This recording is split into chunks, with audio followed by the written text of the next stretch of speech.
अभिनयपुर गांव में गुलाबो और बिन्नी नामक दो सगी बहनें अपनी सौतेली माँ सविता के साथ एक छोटी सी झोपड़ी में रहती है। सविता अपने सगे बेटे अरुण से बहुत प्यार करती थी और हमेशा गुलाबो और बिन्नी को बात बात पर डांटती रहती थी। ए गुलाबो, ये मेरा सुई धागा लेकर क्या सील रही है? जा जाकर बर्तन मांज। आज मैं अपने अरुण के लिए मटर पनीर की सब्जी बनाऊंगी। इस महीने जैसे तैसे कर कर मैंने पनीर खरीदा है। रोज रोज पराठा खा खा कर मेरा अरुण कितना दुबला हो गया है। मटर पनीर का नाम सुनते ही गुलाबो की छोटी बहन बिन्नी खुशी से चहकते हुए बोली, आज आप मटर पनीर की सब्जी बनाएंगी माँ? जल्दी बनाइए ना, मुझे बहुत जोरों की भूख लगी है। आज पहली बार मैं मटर पनीर की सब्जी खाऊंगी। रोज रोज सूखी रोटी खा खा कर मैं ऊब गई हूँ। सविता गुस्से से चीखते हुए बोली, अच्छा तो सूखी रोटी महारानी बिन्नी देवी के गले नहीं उतरती है। खैर कोई बात नहीं, आज महारानी को वह सूखी रोटियां भी नहीं दी जाएंगी। आप कहना क्या चाहती हैं माँ? दफा हो जा यहाँ से और जाकर बर्तन मांजने में अपनी बहन की मदद कर। बड़ी आई मटर पनीर खाने वाली। तुम दोनों बहनों को मटर पनीर नहीं मिलेगा, वह सिर्फ मेरे बेटे अरुण के लिए है, समझी? भिखारन कहीं की। बिन्नी रोते हुए जाकर गुलाबो के गले लिपट जाती है। दूसरी ओर गुलाबो का पिता ननकू शराब के नशे में चूर होकर घर आता है और रोज की तरह हल्ला गुल्ला करना चालू कर देता है। हंगामा है क्यों बरपा, थोड़ी सी जो पीली है। अरे डाका तो नहीं डाला, चोरी तो नहीं की है। ए सविता, आई हेट टीयर्स। रिश्ते में तो हम गुलाबो के बाप लगते हैं, नाम है ननकू। छी छी छी, अरे अरे आज फिर आप पी कर आ गए। कितनी बार कहा है कि घर की हालत देखिए, यहाँ खाने तक का तो पैसा बचता नहीं। जैसे तैसे कंजूसी कर कर कर आज मटर पनीर की सब्जी बनाई है मैंने, और एक आप है कि घर की सारी कमाई अपनी इस नशीली दवाई में उड़ा देते हैं। और क्या मैंने तुम्हारे घर का ठेका ले रखा है? घर में दो दो जवान बेटियां हैं, एक जवान बेटा है, वह किस दिन काम आएंगे? अभी तो मेरी बाली उम्र है सविता, मुझे जी भरकर जी लेने दो और मेरे साथ गाओ।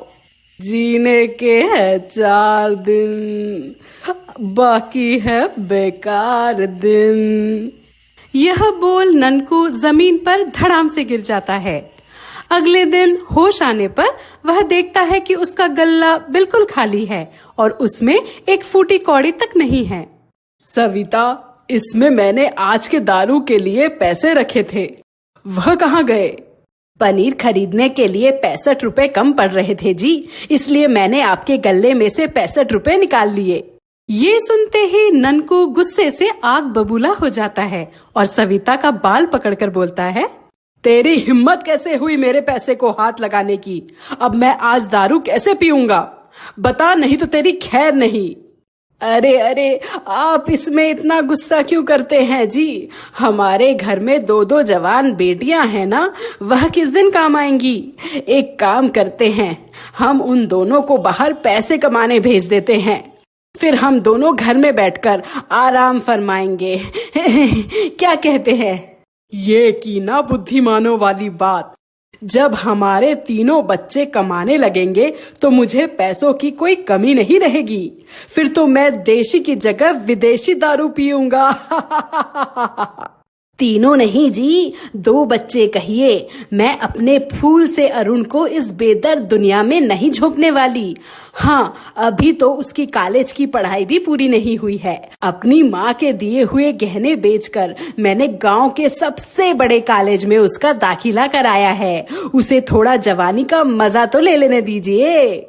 आखिरकार अपने शराबी पिता और सौतेली माँ के बुरे व्यवहार से तंग आकर गुलाबो और बिन्नी पैसे कमाने के लिए अपने सिलाई कढ़ाई के हुनर का इस्तेमाल कर कुछ रंग बिरंगे पर्दे बनाकर सड़क के किनारे बेचने लगती हैं। पर्दे ले लो पर्दे, रंग बिरंगे पर्दे, प्यारे प्यारे पर्दे, धूप आंधी पानी से आपके घर को बचाए ये पर्दे, भीतर की बात बाहर पता लगाने ना दे ये पर्दे, रंग बिरंगे प्यारे प्यारे पर्दे। तभी उधर से एक डायरेक्टर गुजरता है जो दो खूबसूरत लड़कियों को देखकर अपनी कार रोक देता है। ए लड़कियों, तुम दोनों का नाम क्या है? देखने में तो किसी बड़े घर की लगती हो। मेरे साथ फिल्म में काम करोगी? अगर हम बड़े घर की बेटी होते तो यूं सड़क पर पर्दे नहीं बेच रहे होते साहब। खैर, हमारा नाम गुलाबो है और यह मेरी छोटी बहन बिन्नी है। गुलाबो एंड बिन्नी, नाइस नेम।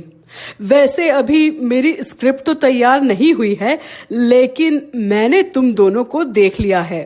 जब भी मेरी स्क्रिप्ट रेडी हो जाएगी तो तुमसे जरूर कांटेक्ट करूंगा।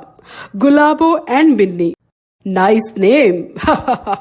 तभी वहीं पर खड़ी एक अमीर महिला उषा उस डायरेक्टर को पहचान लेती है और खुशी से चीखते हुए बोलती है, अरे अरे, आप तो सास के गले में घंटी कौन बांधेगा? पिक्चर बनाने वाले मशहूर डायरेक्टर कौशल राज जी है ना? मैं और मेरी बेटी फूल कमल आपकी बहुत बड़ी फैन है। मेरी फूल कमल कमाल की एक्टिंग करती है सर। क्या आप उसे अपनी फिल्म में लेंगे? फिल्म बनाने का जितना खर्च आएगा सब मैं दे दूंगी। डायरेक्टर सोचने के लिए कुछ समय मांगता है और वहां से चला जाता है। गुलाबो और बिन्नी फूल कमल के सपनों में बाधा ना बने, इसलिए उषा सविता को ढेर सारा पैसा देकर उन दोनों को खरीद लेती है। आपका बहुत बहुत धन्यवाद मेम साहब। मुझे तो पता ही नहीं था, जिसे मैं कूड़ा कचरा समझती थी बाजार में उसका इतना मोल है। अब तो मैं अपने बेटे अरुण और ननकू जी के साथ रानी जैसा जीवन जीऊंगी और अपने अरुण की हर ख्वाहिश पूरी करूंगी। उषा गुलाबो और बिन्नी को अपने घर की नौकरानी बनाकर दिन भर उनसे घर का काम करवाती और मारती पीटती रहती है और उनका खूबसूरत चेहरा खराब करने की लगातार साजिशें करती रहती। एक दिन, सुनो गुलाबो बेटी, आज मेरी फूल कमल को पूड़ी खाना है। कढ़ाई गरम होने के लिए मैंने रख दिया है, बस घी डालना है। ये ले घी और कढ़ाई में डाल दे। गुलाबो वह घी जैसे ही गरम कढ़ाई में डालती है, उसके ऊपर ढेर सारे घी के छींटे आते हैं और उसका चेहरा जल जाता है क्योंकि उस घी में पानी मिला हुआ था। ये देख उषा जोर जोर से हंसने लगी। आखिरकार मैंने इस गुलाबो के चेहरे को भी झुलसा ही दिया। कल कुकर फटने से बिन्नी का चेहरा जला और आज इस गुलाबो का। अब मेरी फूल कमल को हीरोइन बनने से कोई नहीं रोक सकता। अपनी खड़ूस मालकिन उषा के बुरे बर्ताव के कारण गुलाबो और बिन्नी का चेहरा कई जगह से जल कट गया था और वह दोनों बहुत ही बदसूरत हो गई थी।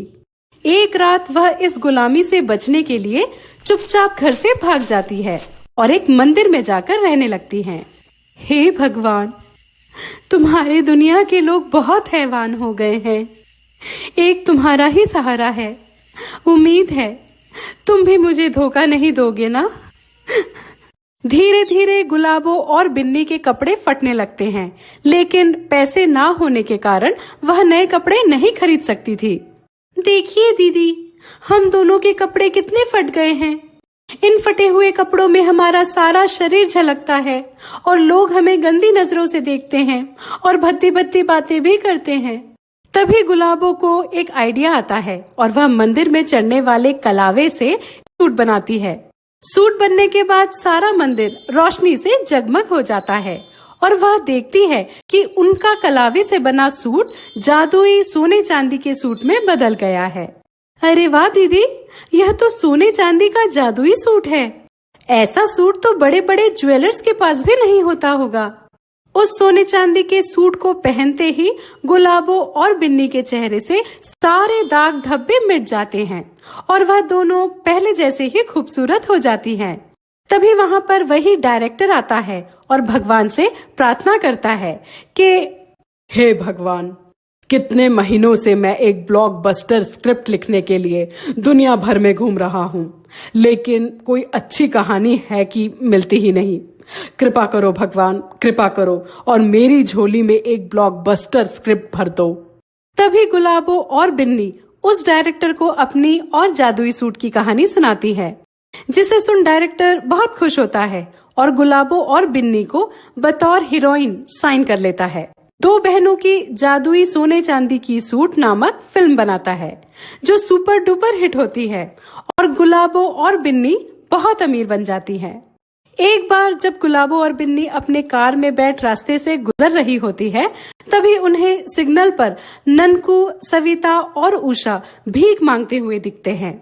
भगवान के नाम पर कुछ दे दे बाबा, भूख तो मिटा दे, हर पथ पर है पीड़ा, कोई तो हटा दे। गुलाबो के पूछने पर उषा रोते हुए बताती है कि क्या बताऊं गुलाबो बेटी, मेरी बेटी फूल कमल तुम्हारे भाई अरुण के प्यार में पड़कर मेरी सारी संपत्ति अपने नाम लिखवाकर मेरा घर बेचकर अरुण के साथ भाग गई, जिसके कारण मैं और तुम्हारे माता पिता दोनों ही गरीब हो गए।